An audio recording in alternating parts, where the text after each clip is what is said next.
and there'll be a proper introduction later, but without much further ado, I think it's most fun if we just jump right into it. I have a presentation today about what I used to do in my previous job, and I really hope that you're all going to enjoy it very much and be interested. So, here goes. So, now we segue, and I am now in a Cessna 182 Skylane, all by myself. I'm at 10,000 feet, maybe 11,000 because we're going east, 11,000 feet, all by myself in the airplane, flying eastbound across the Atlantic Ocean. Oh, looks like we're nearing the top of the hour. Must be time to call in my position report. Me in the airplane, all alone out here. All right, let's see if I can find someone to do my position relay. All aircraft in the area. This is Cessna Skylane 1019 Romeo. 1019 Romeo. All aircraft in the area. I'm looking for a position relay. Anyone out there? Aircraft transmissioning on guard. This is United 945. Go ahead. United 945. This is Skylane 1019 Romeo. I was wondering if you could pass along a position report to Iceland Radio on 123.8. Affirmative, ma'am. United 945. We're eastbound, or we're westbound rather, Frankfurt to Chicago. Go ahead with your report and I will pass it on to Iceland Radio. All right. This is Skylane 1019 Romeo, time 1200 Zulu, position 5059 west, 5059 north, 50 west. Next, 60 north, 40 west, expecting time 1300 Zulu. Ops normal. Can you pass along this information, please? 19 Romeo, what altitude did you say you were at? I didn't, but I'm actually down at 11,000, flight level 110, 109 Romeo, over. Oh. United 945, 1019 Romeo, did you copy? Did we go lost comm? Okay, all right. We'll just have to role play it back and forth here. Okay. Okay. Did you copy my report? Affirmative, ma'am. All right, good. Stand by. I'm sure you wrote it down. Cessna 1019 Romeo, United 945. Your report's been copied by Iceland Radio. Current Keflavik weather reports winds 260 at 15 knots. Cav OK, temperature -10, dew point -1. Current altimeter 1013 hectopascals. What kind of airplane did you say you were in again? 945, yeah, it's a Cessna single engine high wing. It's a Skylane. Skylane? You mean a Cessna 182? That's right. You know what that is? Yeah, I'm familiar with Skylanes. I fly general aviation myself out of a small airport in northwest Illinois. It's called Galt Airport. It's a really cool little place. What are you doing out there in that? Well, actually, I'm an aircraft ferry. I'm taking the airplane to Italy, to Rome is my destination. Where did you start out from? Started out in Kansas, Independence, where the airplane was manufactured. It's a brand new Cessna. Wow, and let me get this straight. You're single pilot down there? You got it, just me and the fuel tank. Oh my gosh. Wow. Holy smokes. Wow. Hey everybody, welcome to Galt Airport this morning. I think most of you in here know me. My name is Arnie Quast. I fly here at Galt, and my regular day job is flying as a pilot for United Airlines. And the exchange we just had was actually a real occurrence that occurred out over the North Atlantic, flying over Greenland about 4 years ago. I was just flying a regularly scheduled trip, and that radio call came up to me. So happened to be Lauren, and I immediately said, wow, holy smokes, mostly across the North Atlantic, there's nothing but heavy metal airliners going back and forth on a regular occurrence every day. You never hear from a Cessna 182 looking for what she was asking for, so it was kind of exciting. After that trip, when I got back to the States, I looked up her website, and I found out that she was a flight instructor based out in Long Beach, California, with a sideline and doing these long-distance transatlantic ferry flights. And the story gets even better. A couple of weeks later, I actually had a layover in Los Angeles, and I decided to give her a call, just say, hey, I'm the guy that took that position And I was report. really surprised to get a call from the United pilot that had done my position report. I was And like, wow. So I said, hey, that was really cool. I'm really into Yep. general aviation. I checked out your website. I thought it was real neat. And Lauren and her fiance Clemens came and picked up myself and the captain that I was flying with at the airport. We all went out and had lunch and, became more acquainted. And over the past couple of Built a years, friendship. we built a really good friendship. And, it's been really good. I've kind of watched Lauren's career progress in aviation. A lot of things have changed since that day 4 years ago. Lauren, in the past year and a half, interviewed and got hired by SkyWest Airlines as a first officer flying a Canadair regional jet of all places, moving from Southern California to be based here at Chicago O'Hare. All right. So now she's living right in her backyard, and I'm hoping that her and Clemens become a member of our family here at Galt Airport. She's got a rather impressive resume. I'll share some of it with you. Outside of flying now for SkyWest, she still holds her flight instructor rating with single and multi-engine attachments to it, and she's also a pretty prominent member of an organization called Women in Aviation. I'm sure many of you have probably heard of that. Through that organization in the past year, she received not one but 2 scholarships. She received a 737 type rating scholarship, which she just recently fulfilled with Delta Airlines this past fall. And then just after that came in, she received a scholarship from Airbus for an Airbus 320 scholarship. And, airline flying, building her type ratings, and still staying involved in the world of general aviation is really exciting and impressive to me. And that's why I thought it would be really cool for her to come talk to us a little bit about this ferry flying. Like I said, there's every day it's a normal occurrence for airliners to go across the Atlantic. But in reality, the small Cessnas and Pipers and general aviation airplanes that we fly right here out of Galt can do that too. And she's going to talk a little bit about how that's actually done. And I thought you guys would really enjoy the story. So without any further ado, Lauren, thanks for being here today. We really appreciate it. Well, thanks everybody. You may or may not know there's actually about 300 or 400 general aviation aircraft ferries across the Atlantic Ocean every year. It's gone down a little bit in the past couple of years just because of the economic situation. Not as many airplanes are being sold, but typically the planes go eastbound. As you know, most of the GA manufacturers are here in America or in Canada, and most of the airplanes that get purchased are brand new or, as of late, maybe 2 to 4 year old lightly used aircraft. So that's typically the kind of airplane that I was taking across the pond.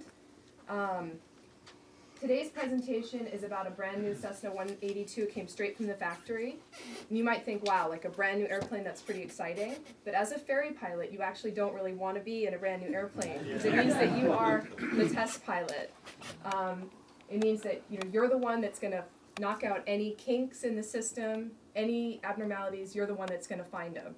So what I used to do as much as possible is I would try to pick up the airplane not on the East Coast, but obviously if it was a brand new Cessna out in Independence, if it was a Piper, then down in Vero Beach, Florida, if it was a Cirrus, then up in Duluth, and you want to be the one that flies it out to the point from which you jump off across the Atlantic Ocean, because that gives you an opportunity to test the fuel burn, verify that all the performance calculations that are in the POH actually match what you're getting inside the airplane, check the oil consumption, that type of thing, to make sure that you're really safe when you go jumping off across the Atlantic Ocean. So, today's presentation, I chose a Cessna 182 Turbo with the G1000 cockpit. Thought that might be a little bit more impressive for looking at. And this is just a screenshot of the airplane, kind of, if you can imagine the map turned this direction this is Goose Bay, Canada. Here's Greenland, Iceland, and then over here starts to be the European continent. So we'll go to the next slide, please. So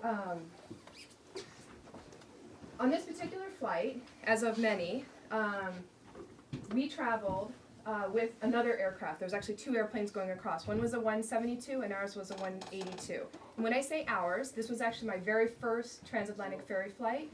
So what I did is I went with a more experienced ferry pilot who kind of became my mentor. And so there were actually two of us in the 182 going all the way across the ocean. And in the other plane, a 172, which was tanked, it was just my friend, Jim, who I'm still in touch with, and a big fuel tank. So this is a picture of our plane. And this was back in January of 2009. And you can see our route of flight there. I'll talk about that a little further. So we'll talk today about the emergency equipment involved, fuel tanking, weather planning, and some route planning across the ocean. Okay, here we've got some common transatlantic routes. So you can see there's quite a few. On today's flight, we jumped off, went up to Goose Bay, and from Goose Bay, we actually flew directly across the ocean. This is 650 nautical miles, of which about 500 nautical miles is open ocean, and into the southern tip of Greenland. So here there's an airport called Narsarsuaq, which is basically at the top of about a 20 nautical mile fjord, and it's beautiful. Anybody that does ferry flying will attest to the fact that some of the views you see out the window I think they're more incredible than anything I've seen in the States, although I've not flown in Alaska yet. But one of the more challenging ferry routes is here from St. John's, directly across the ocean to the Azores. And I've actually personally never done this route. It takes up to maybe 15 hours in a Cessna 172. But I do have good ferry pilot friends that do this, every couple months. And it can be a really great route, especially in the wintertime if you're dealing with very cold temperatures. Up here you can actually stay in a little bit warmer air by going a little further south, although it is a very long crossing. So we'll continue. Just an idea of the distances involved. Cleared customs in Bangor with the airplane. There's a lot of customs paperwork to deal with. The airplane has to have what's called an export certificate of airworthiness. If it's tanked, it has to be checked out by an FAA representative and issued something called a 337 special certification form, which tests that the tanking is safe. And we continued on to Goose Bay in Canada, then Narsarsuaq, Greenland, then over to Reykjavik in Iceland, and then to Wick, Scotland, and then finally Wick to Warsaw, which we actually did in one flight, 901 nautical miles. So, and this is all untanked. This plane is untanked. When Arnie and I did our back and forth just a couple of minutes ago, we were talking about another example where I was in a Cardinal, which I did have a big tank in the back with auxiliary fuel, but this particular flight had no auxiliary fuel tank. So you can see over 3,000 nautical miles is over open water, and go ahead, Clemens, and it's very cold. Okay, we'll continue. Okay, a little bit about route planning with the G1000. As any airline pilot who's flown across the Atlantic knows, that there are specific transatlantic crossing routes, and they typically start with a certain waypoint. I think they're maybe 50 to 100 nautical miles off the coast of the United States or Canada, and then basically in a small plane you're not required to fly along those specific routes, but there are what's called flight information region boundaries, FIR boundaries out in the ocean, where like Canada and Canada's airspace jurisdiction and, for example, Iceland's meet, and they do like it if you're able to cross those boundaries at like certain times, for example. So we would try to make our flight planning along those lines. Continue here.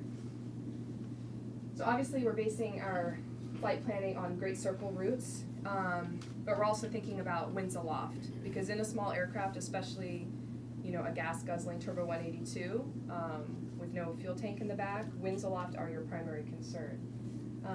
Just like in the airline world, you're expected to cross your waypoints within 3 minutes of your ETA, but of course you can always update your information en route if it doesn't look like you're going to make a crossing in a certain time. And typically we would do position reports at the top of the hour and anytime you crossed a point on your flight plan. And I'd usually have maybe 5 or 6 points across the ocean. So continue.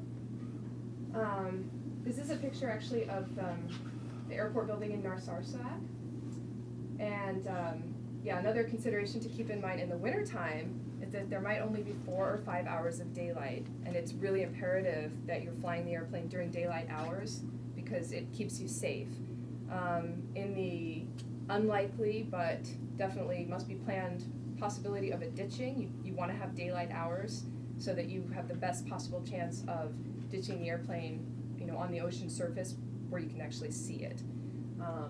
Also, VFR flights at night are prohibited in Iceland and Greenland. So by law, you legally have to land during daylight hours. If you show up at the airport after daylight, after what they consider the end of civil twilight, they'll charge you like a $2,000 fee to reopen the airport, bring all the staff members back, turn on the lighting system, and prepare the airport. Even if it's 5 minutes after dusk, they're very strict about this sort of thing. So we'll continue. So when I started out, I started with a pen and paper and using the North Atlantic plotting chart. These lines here indicate the FIR boundaries, so you can kind of see like where Iceland's radio jurisdiction is, for example.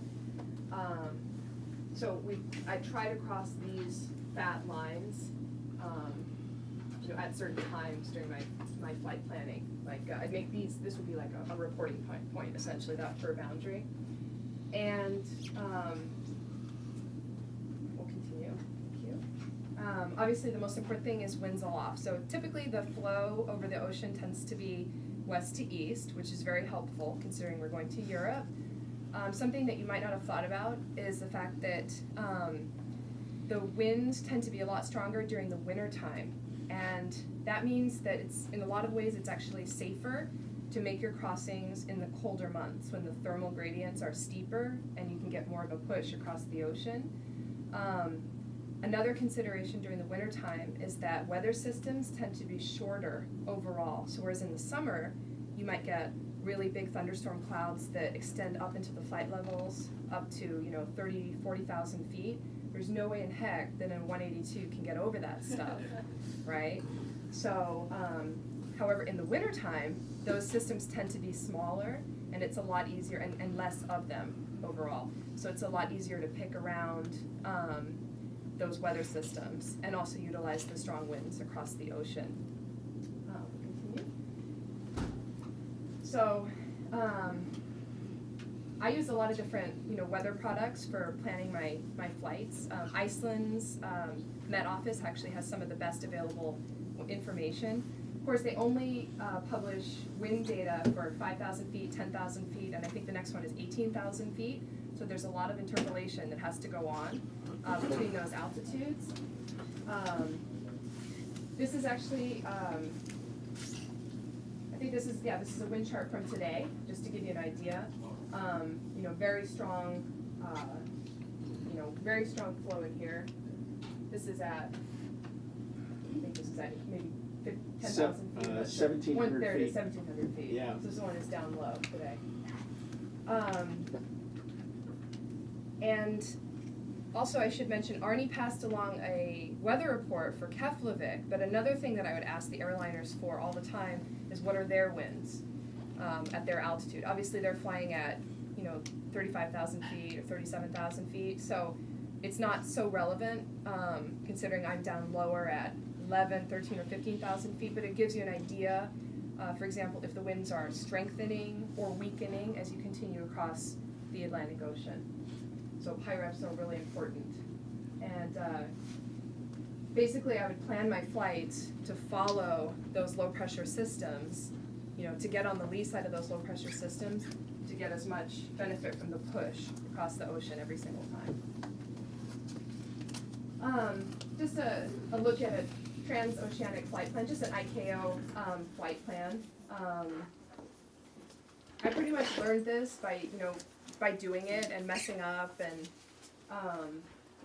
got a lot of help from my friend Dustin, who is the pilot with whom I traveled on my very first flight across the Atlantic in the Cessna 182. It's not too different from a flight plan that we file here in the United States. They're very particular about your like emergency equipment on board. For example, you have to correctly show that you have the appropriate emergency equipment. So I would travel with a big life raft, a 6 to 8 passenger life raft. I would fly in an immersion suit. I would carry my own separate ELT. And there's ways to enunciate on this flight plan what kind of emergency equipment you have. So, we'll continue. Just some examples of some of the weather information that was accessible along the route of flight. In Greenland, there's actually an old couple. Now, I haven't done this in a couple years, so I'm not sure if they're still around, but I would hazard a guess they are. There's an old husband and wife team, and they actually hand draw the maps every single day over. You can see the outline of Greenland here, and show the low pressure system and the fronts moving,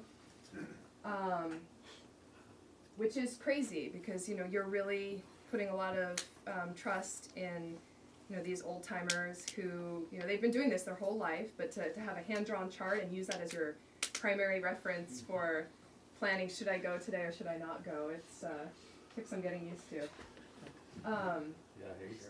Also, I'd like to mention that Greenland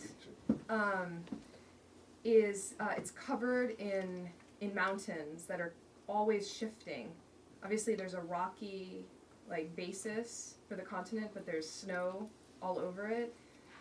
Some of the mountains go as high as 14,000 feet, and with the snow falling down and getting compressed and the glaciers slowly oozing down the fjords out towards the ocean, the surface altitude is always changing. So what they do in Greenland is they publish a minimum safe altitude across the ice cap every single day.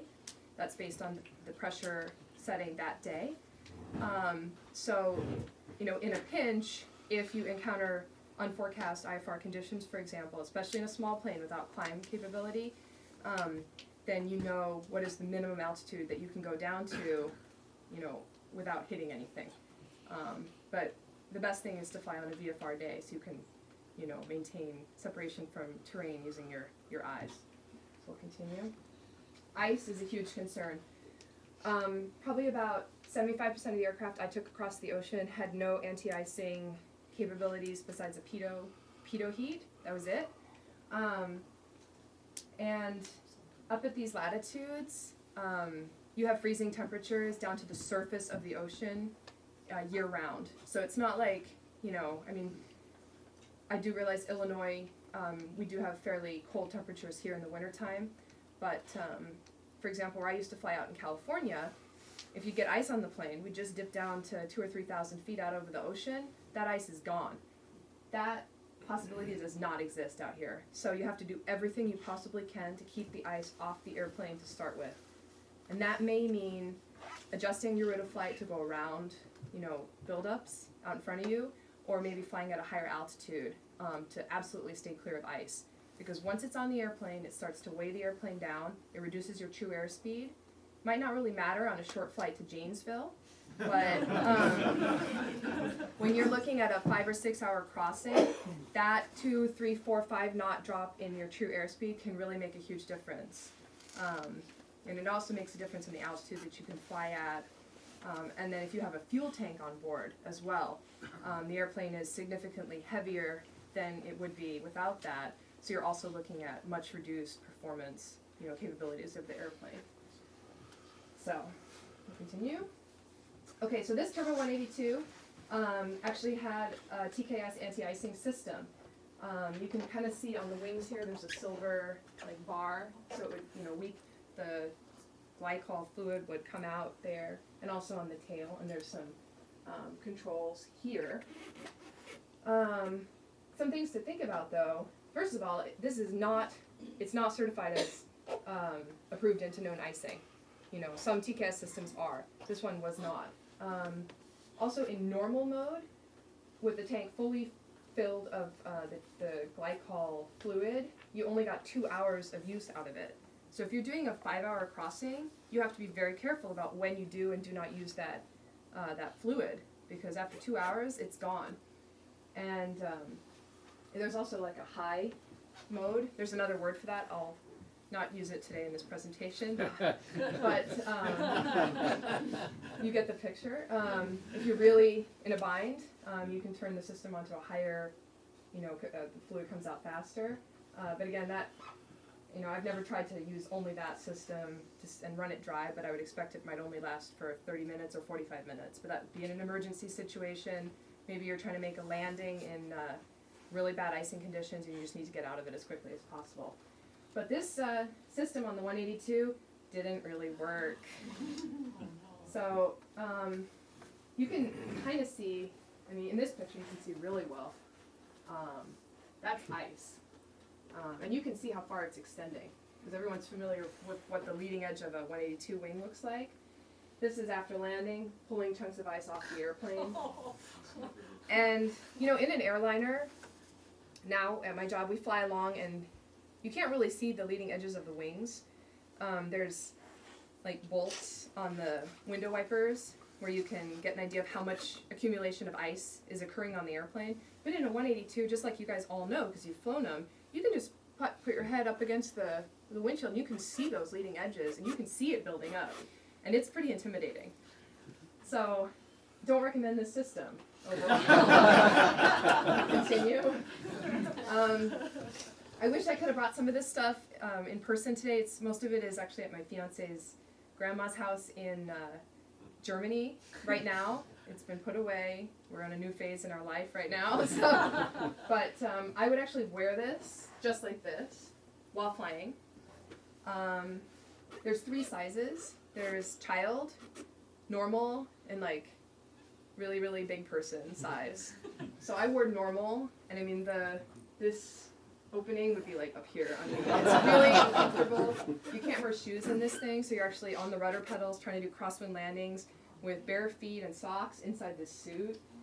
And carried my own personal ELT. Now they're getting to be pretty regular. Everybody seems to have them nowadays. But 5 or 6 years ago, this was kind of a unique thing. And I always had a handheld GPS. That's the one I use, the Garmin 196, the black and white GPS. Because sometimes this airplane, obviously, it was G1000, had great avionics, but you do get GPS outages in the middle of the ocean. So it's always good to carry a backup. And always, another thing too is if an airplane is going to Europe and it will be used IFR, to be certified IFR in Europe, the airplane has to have a working ADF.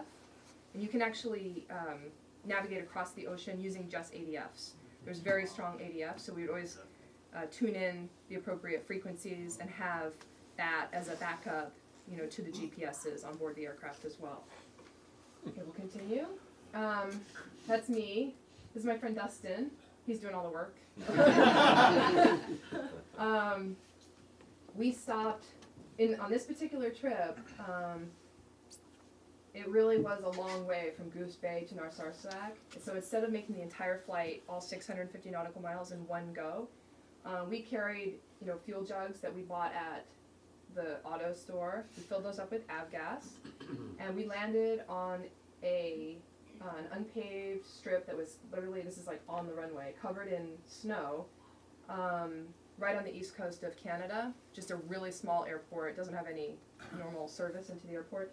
And we, filled up the tanks before we jumped off, just to try to maximize our, fueling capacity as much as possible. Or I should say our endurance. So this is probably 10 or 15 miles from the coastline. So we'll continue. So just to give you an idea, it's pretty amazing to see this in all directions. Obviously at this point you've flown the airplane for a number of hours. You've checked, just with excruciating detail, you've checked the oil consumption. I would often get the airplanes checked out by a mechanic friend of mine up in Bangor before taking them out across the ocean, just to make sure that this plane really was suitable for the crossing. And in a number of cases, I had problems, and I would ground the airplane until I could get, whatever additional, get something fixed or get additional equipment in order to make the crossing safe. But this was a great plane, no problems. So here's a map of VHF radio coverage in the North Atlantic at 10,000 feet. These bubbles show the radio coverage. So outside of those bubbles, there's not a whole lot. A little hard to see, but this is Greenland right here. So you can see there's a big area here where there is no VHF radio coverage. And that's where people like Arnie come in. If your client that you're doing the ferry trip for is willing to pay for it, it's possible to install an HF radio on the airplane. But that takes, a bit of drilling and purchasing the HF radio and then knowing how to operate it. Did that a couple times, but primarily, in order to save costs, I would use airliners to do position relays as I went across the ocean, and then also get weather that way as well. But there are huge parts of ocean where you definitely can't get anybody on your VHF. Even at 19,000 feet, you're still looking at 1 or 2 hour blocks where your only contact is with airliners. That's the only way you're going to get emergency services, for example, if you need them. So we'll continue. Here's just some pictures of the HF radio installation. Antenna here stretched out to the wing. So this is the 172 that went across the ocean in tandem with us. They had an HF radio. And that was really helpful because that meant that that plane and my plane, we could communicate with each other on 123.45, and he could pass along position reports if, for example, there wasn't an airliner flying overhead and we couldn't get anybody on VHF. There's this type, and there's also you guys might be familiar, there's almost like a fishing reel with a cup on it, and you can extend that out behind the airplane, let it trail along, and depending on how long that antenna is, that will affect what frequencies you can pick up on that particular day with the sunspots in that particular location. It's very challenging to get it to work, but we'll continue. Preheating the airplane. I know you guys are all familiar with this, but from California, where I came from, I had no idea. I was like, wow, this is crazy. One of the things that I did learn was about the prop, having to go out there and, turn the prop by hand. I would go out there, obviously you want to be flying in daylight hours, so I'd be out at the airport, maybe 4:30, 5 o'clock in the morning, getting the airplane ready, making sure there's no ice on the airplane, preheating it, and then standing out there and turning that prop until I just couldn't turn it anymore. And then that would be about the time that it was ready to go. Just try to warm up the oil a little bit. So, we'll continue. What's wrong with that picture right there? Does that look weird? You see? See, the nose wheel is not even touching the ground. So this is my friend's 172. Usually has a big tank in the back with 124 gallons. Believe it or not, they take out the seats in the back and they just stuff them upside down on top of that fuel tank. It's not like they get sent separately. A lot of people ask me that, but it's all in there. It means that you can't really see out the back of the airplane very easily, and you also definitely cannot access anything in the baggage compartment. So you have to put everything that you might need during flight, like your jet charts, your raft, obviously. Don't want to have that in the baggage compartment. All that stuff, food, stuff like that, all has to be up front with you.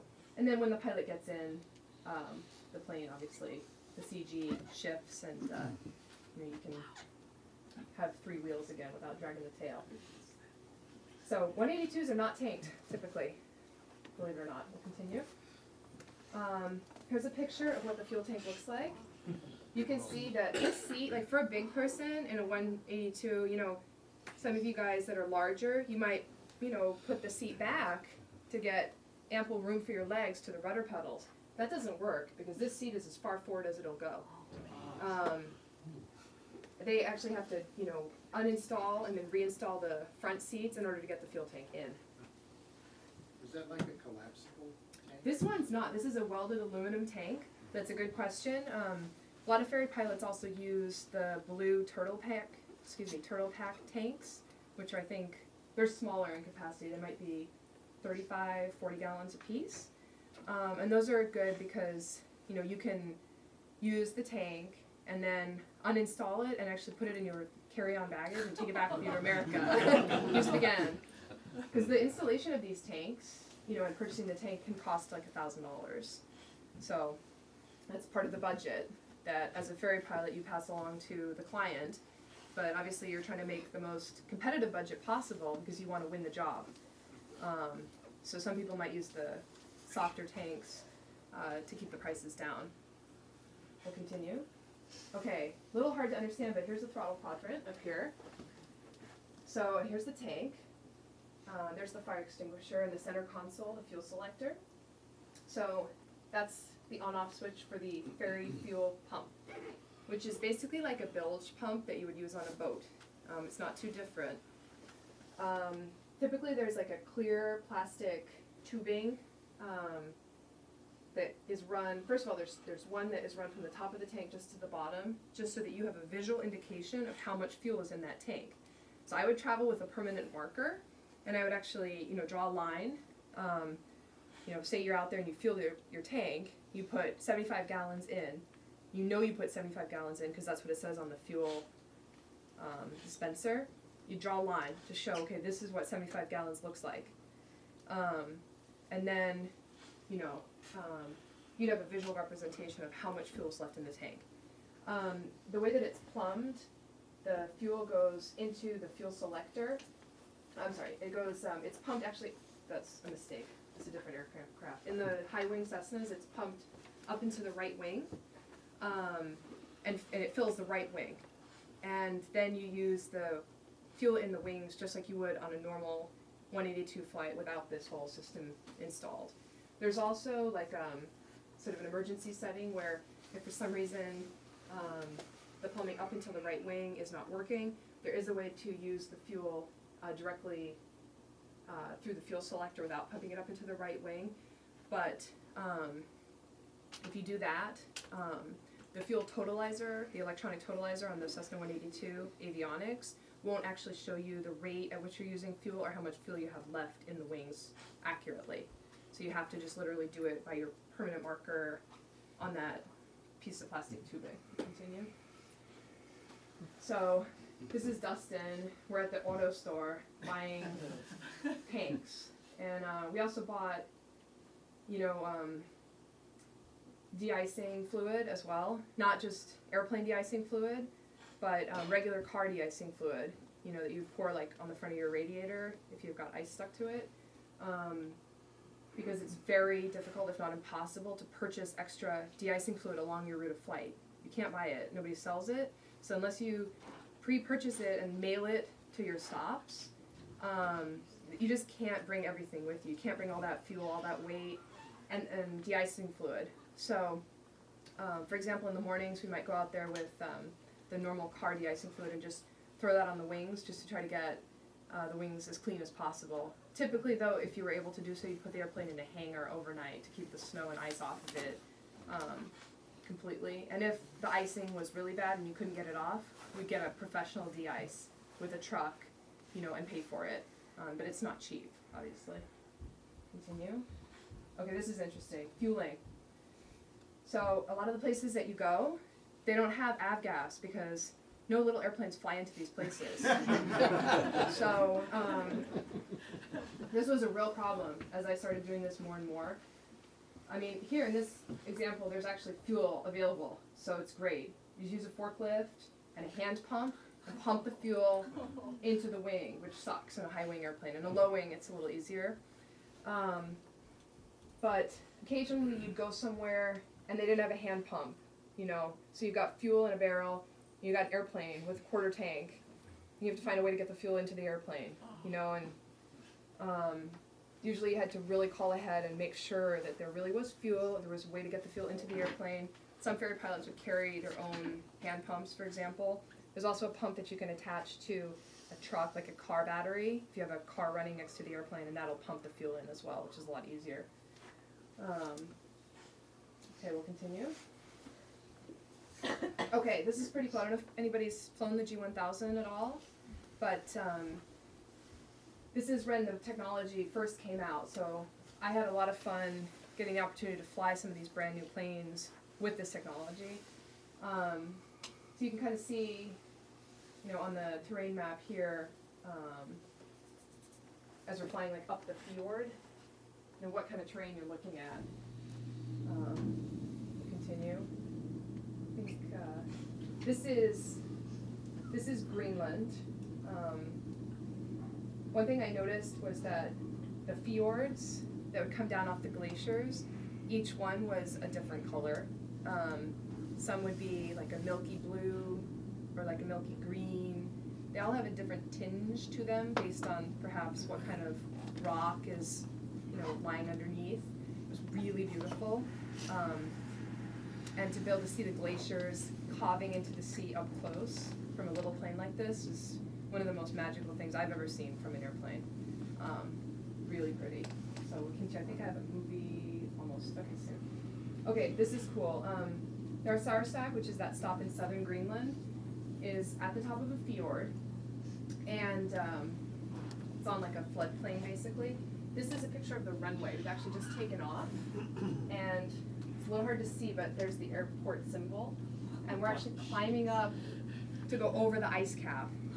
It is possible to go down the fjord and then back out around the southern tip of Greenland, but it's faster and therefore it saves fuel if you can just climb up and go straight over the ice cap.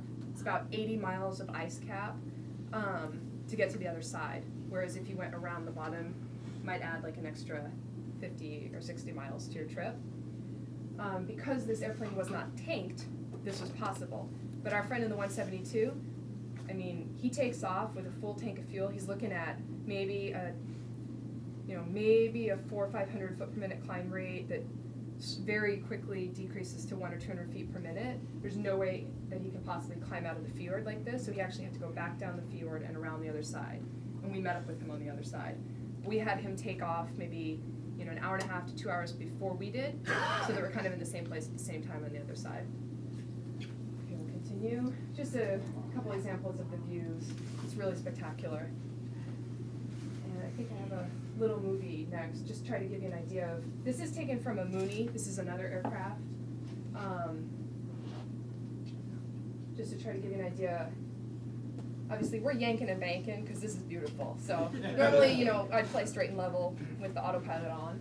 But coming into to Greenland, it's so spectacular you cannot help but go out there and enjoy the scenery that's around you. This is, of course, a perfect day to go fly. This is at dusk.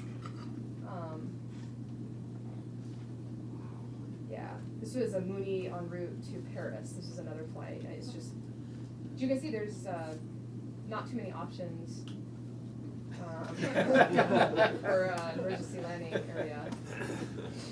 Okay, and I have one more just short video. This is actually what Greenland looks like as you start to approach it. Very low-lying rock to start with, very flat, and then it pops up into high terrain very quickly.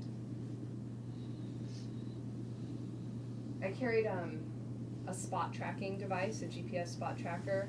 Nowadays, you see them a lot in the Sporties catalog, and that would, send my position to like Google Map every 20 minutes or whatever. So I watched on your website, you always had that posted up. Right, to show where I was at. Just a couple more pictures of the ice cap.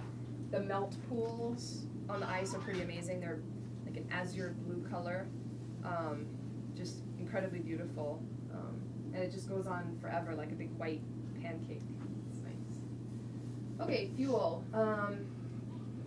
So some of you guys are probably familiar with the G1000, but just to give you an idea, this dotted line here indicates when the airplane will have 45 minutes of endurance based on the current power setting and fuel consumption, and then the solid green line indicates when the airplane will run out of gas. So you can see that those fuel rings are not that big. Of course, it really, it's very much affected by what power setting you would choose. So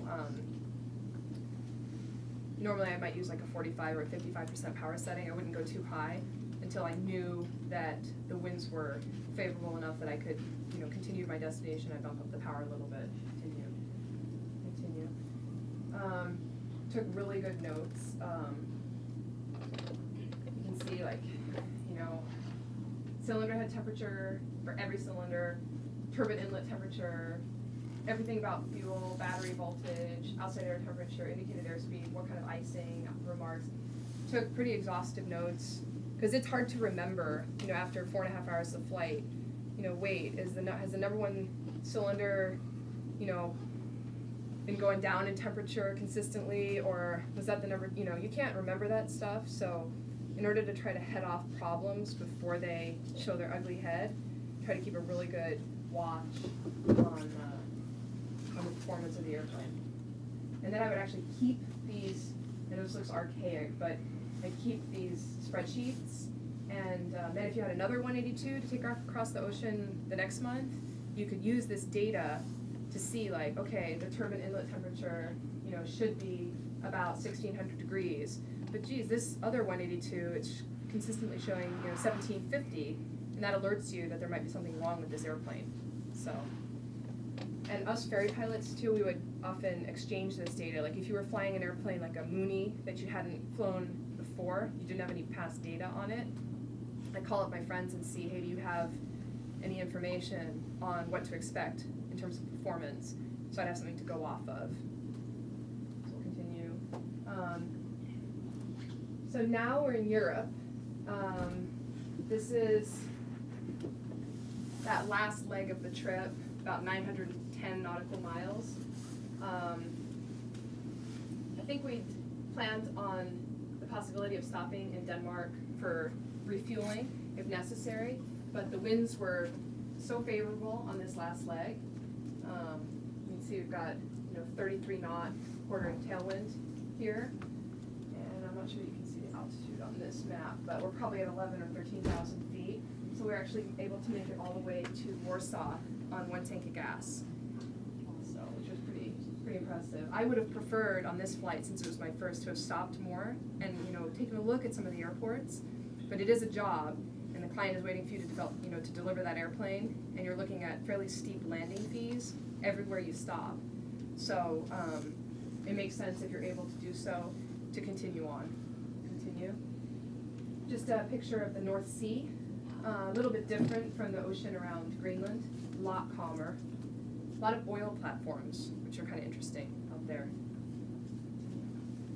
And then, okay, I don't fly like this all the time. Normally I'm wearing whatever is comfortable, like polar tech, pants, but on the day of delivery, you make sure that you look smart and professional when you go to actually hand over the keys, and usually give the airplane a good thorough cleaning. It's also considered appropriate to deliver the airplane with the ferry fuel tank basically run dry, because normally the ferry fuel tank will be uninstalled immediately upon arrival, and they're not going to use it. The client won't use it, so that's kind of scary because you actually have to use the fuel tank until it's totally dry, and then flip over to your regular wing tanks. There's a couple seconds of sputtering and and the next slide. Not the greatest picture, but this is landing in Warsaw, in Poland. And then the next picture, finally in the evening, delivering the airplane. Myself and Dustin made it to Poland. And I have to say that every time you fly an airplane across the ocean, you become so intimately acquainted with that airplane and its performance. Every single piece of equipment on the plane. It's very sad when you finally have to say goodbye. It is. I hope one day to have a plane of my own like this wonderful, but this was my first that I took across the ocean, so it's got a very special place in my heart. 10 Romeo. And yeah, it's really sad to say goodbye sometimes, but you have to hope that maybe the next one will be even cooler and faster. And so I think that's pretty much it. A dark note now at the end. My friend Dustin, actually, that was my mentor across the ocean, he was actually killed in an airplane accident a couple years ago. And, we talked about this trip in a kind of a lighthearted way, but there are a lot of risks involved. I personally know 2 individuals who've actually had to ditch in the Atlantic Ocean. Often ferry pilots, we don't have access to a lot of, the same standard of training that you get at the airlines. And so you might be flying an aircraft type that you don't have as much experience in as you would like. But like all pilots, we aspire to fly something bigger and faster and expand your qualifications, hopefully to lead to a good career in aviation. So my friend Dustin, unfortunately, was flying an experimental high-wing single-engine plane, and he had like a stall spin accident, actually in the United States, at the beginning of a ferry flight, and he was killed a couple years ago. So I wanted to dedicate this presentation to him, and also, just mention, that the risks for this type of flying are very real. For me, it was, I think, also, meeting my fiance as well was another important reason for me to start thinking about maybe taking the next step in a different direction in aviation. And it's amazing now at SkyWest to see, how much emphasis they put on proper training and safety standards, and you can see the differences between this kind of operation and what I do now. But the experience gained flying into foreign countries, I took planes to Paris and Warsaw and Prague, Germany, Cairo. the UK. It's absolutely unmatched. It's great international, experience. But as you become more and more, I think, experienced doing this type of thing, you get to see what are the risks, more and more. And like all pilots, we work very hard to mitigate those risks and be prepared with outs, in case something goes wrong. But there are certain issues with flying a single-engine airplane over the ocean that you just, you can't completely dispel, right? So another point, too, is as soon as I was able to do so, I started flying twin-engine airplanes as much as possible and doing those exclusively for the last year that I was a ferry pilot, for purposes of safety. But nobody will give you a twin-engine airplane to fly across the ocean when you start, because nobody takes you seriously. You really have to kind of, cut your teeth and show your potential employer that you're able to do this kind of flying before they'll give you a more high-performance airplane. So if anyone, that's pretty much the conclusion of my presentation. If anyone has any questions or comments or just want to tell me I'm crazy. Okay, I'll take one in the back first. How many crossings did you make? I made almost 20 total. Yeah. Done a little bit of flying also in the Pacific as well, between like Guam and Saipan and Tinian. I used to move Cessnas around for a flight school out there, actually a Japanese flight school, as well as this type of cold water crossing experience.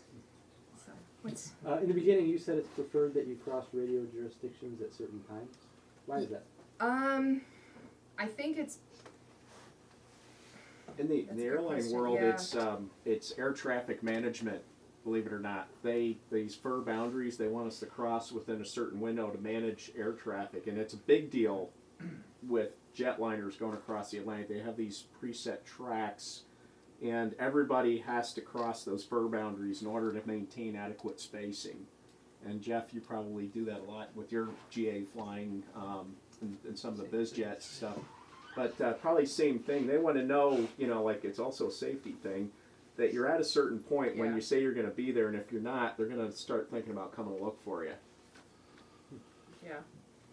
They will initiate search and rescue, activities once you've missed 2 position reports if they don't hear from you. But another interesting point to keep in mind is that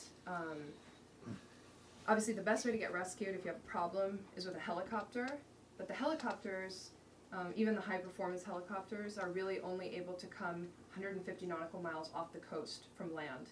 They can't come any further. They don't have the fuel endurance to do so. So after that, you're looking at maybe like a C-130 might fly by, and they might be able to drop a raft and some food and a beacon, for example. But it's a ship that's going to pick you up. It's not like an airplane. If you're beyond 150 nautical miles off the coast, you can't expect a helicopter to come and get you. So, anything else? Yes, sir. Yeah, insurance. Yes. Where do you buy insurance for that crossing, for the hull and the person? Yeah, that's a good question. You would, and I did every time. Insurance is considered the responsibility of the new owner of the aircraft, so the person that purchases the airplane. As a ferry pilot, you become easier to insure the more crossings you have. You can, of course, insure anybody to fly across the ocean if you're willing to pay enough for that policy. But that's actually, it's a really good question, because that's one of the most largest, pieces of the expense of flying the airplane across the ocean, is that policy. I have a question. Yes. Somebody showed me about a year ago essentially like a flight tracker for the maritime world. Uh-huh. Showed all the shipping lanes in real time. Did that Yeah. ever come into play? Did you guys use that for ditching? I can't say Backups that I or- have, but I know I've spoken at length with the controllers in Iceland and Greenland, and I know that they also have access to that information. In the event that you were having an emergency and you needed to ditch, they are able to give you coordinates, for example, to the closest ship, if you're able to maneuver the airplane in a certain direction. But that's not something that I would normally have at my fingertips as I flew along. And one follow up. Yeah. If you don't mind. Of course. How much did you get to do this adventure? Yeah, you don't want to know, actually. Yeah, you might be really surprised to know that when I started out, I made $1,750 for a crossing. That's my take-home pay. Obviously, it costs maybe $8,000 to $10,000 in fuel and handling charges to get an airplane across the ocean. So as a pilot, you're in control and managing that money to buy fuel, hangarage, de-icing, overflight fees, for example. But $1,750 is not a lot, considering that a trip like this could take, especially in a low performance single, easily, if you're careful and you're watching the weather and you're not pushing it at all, you're going on safe days where the weather conditions are going to be good, this can easily take 10 days to 14 days, 2-week trip. So that puts it in perspective. Now, as you get more crossings under your belt, it costs significantly less to insure you. And so by the time I left this position and decided to go to SkyWest, I was able to fly a faster plane at a higher altitude with better, performance capabilities, maybe make $4,000 or $5,000 a crossing. So the pay definitely goes up considerably, and you can also charge more based on different destinations. So the last one I did, I took a Seneca 2 to Turkey, Istanbul, which was quite a trip as well. Made a little bit more money on that. But something that I would do personally, in order to kind of supplant my income, is I would offer the new owner of the airplane flight instruction as an add-on. So I actually had the opportunity to flight instruct in a number of different countries, because often the person has never flown their airplane before. If they have, they've only flown it for an hour and a half with the broker. So that was also a way to make a little bit extra money. So, you had a question? Yeah, how did you get qualified for that first crossing? Well, it's a really good question. It's not like there's a big long checklist like there is in the airlines. In order to go into Mexico City with all the high terrain, you have to go there with a check airman X number of times, and do a checkout on the computer or training module, something like that. This is all hands-on. After that first flight with my friend Dustin, the next flight I did alone. I went solo. So I only went across with, in the same aircraft with another person just the one time. In order to get to that point, I networked a lot. As an up-and-coming pilot, I called other ferry pilots. I answered ads that I found in the newspaper online. And the first couple times I called and said I was interested in this kind of work, people laughed at me on the other end of the phone. But, I persevered and I tried to make contact with people that were doing this kind of thing. The first trip I did though, I didn't get paid anything. I actually purchased my raft, my emergency equipment, my suit, my handheld ELT, because I'm not going to depend on this guy over here, you know, I'm not going to depend on his ELT, I want my own ELT if something goes wrong. So all that stuff, all my Jepson charts, that was all out-of-pocket expense at the beginning, but you do make it back slowly as you do this. I don't necessarily recommend this though for if you're looking to make money, but so in terms of qualification, yeah, I was just pretty determined. I networked with people. I tried to take notes as much as I could, get a hold of other people's flight plans, and you know, exchange that data on airplane performance, for example. But there's no like official checkout. Every insurer has different requirements.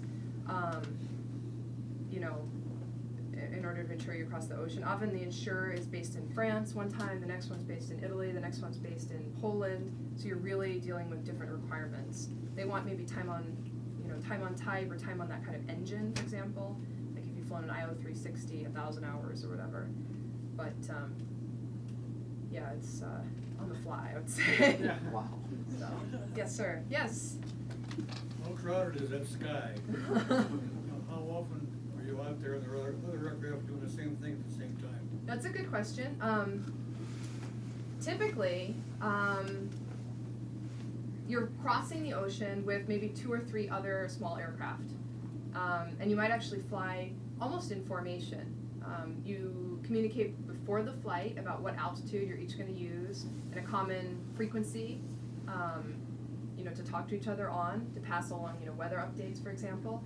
But it's not like you run into people randomly across the ocean. Normally, there's a weather window, and everyone is waiting for that same weather window. So you're all sitting in northern Canada. It's crappy weather. You're all checking the weather charts. Tomorrow's the day, and you get 3 or 4 or 5 ferry pilots that all converge on that same airport on the same day, waiting for that window, and when it's time, you all go across together, typically. The day I interchanged radio contact with you, there was a Greenland Air -7 that came up on frequency, and we were chit-chatting, and another person came up, and we actually had a conversation going until I blew out a radio contact from you guys, but there was a lot of chit-chat that was actually going on that day. It was kind of cool. It is, yeah, it's fun, and it's great that you can get weather updates from these other pilots too. So, yeah, thanks so much for everybody coming today. I really appreciate such a wonderful turnout.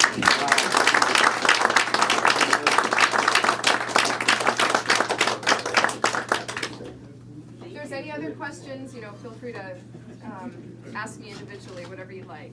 Thanks, Beth. Thank you very much for coming, Lauren. I'm sure we all enjoyed your presentation. That was awesome. And thank you. We have gifts for you. Wow. I don't need From any. the chapter. We have a mug, which I know Thank you you. enjoyed this morning. Thank you so much. Has a mug. I wasn't and expecting anything at all. No. Thank you so much. The least we can do for having Thank you you. come here, and I hope you enjoy wearing this. Thank you, I gold hat. will. I have more of these hats also. And they're also for sale. And if you like Thank them, you so I'll much. leave it for No, you. of course not. So, thank you Yes. all for coming. Make sure you sign the sign-in sheet for today's meeting, so we know everyone who was here. And thank you very much. And,